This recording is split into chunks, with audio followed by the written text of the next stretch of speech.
قبل ما نبدأ حتشوفوا الشكل وتسمعوا القرشة.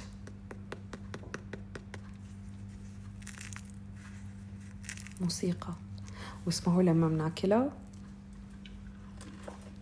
ويلا نشوف الطريقة مع بعض. كيلو سبانخ مفروم مغسل ومنظف كتير منيح ومنشف. حرش عليه كمية منيحة من الملح، ولا تخافوا منها رح تنزل مع المي. ورح نبلش نعصر لآخر نقطة مي. انتبهوا، هاي الخطوة كتير مهمة كرمال نحافظ على نكهات التتبيلة بعد ما نتبلها.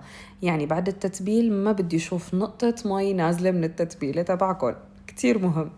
عصرتها لآخر نقطة، وكمان رح أحفظها لمدة يومين بالبراد أو بالفريزر. بهي الطريقة نفسها بحط ورقة محارم مطبخ لحتى تمتص كل السوائل الزايدة إذا في طبعا، وبحفظها. هي الحشوة كتبتها لتحتفظوا فيها، وخلطوها كتير منيح ودوقوا.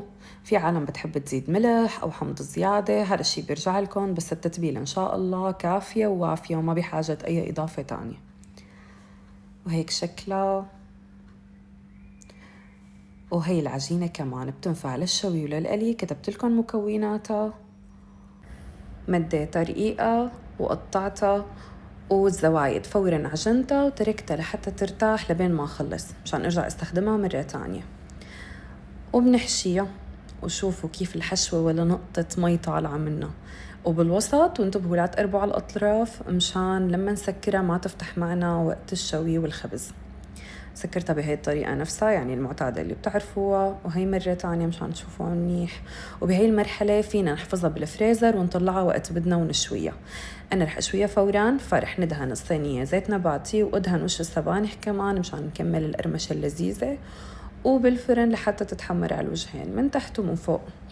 وهيك بيكون صار شكلها، وبيكون صار عندكم أطيب وصفة سبانخ حتتعدوا فيها العالم كله، وأنا واثقة.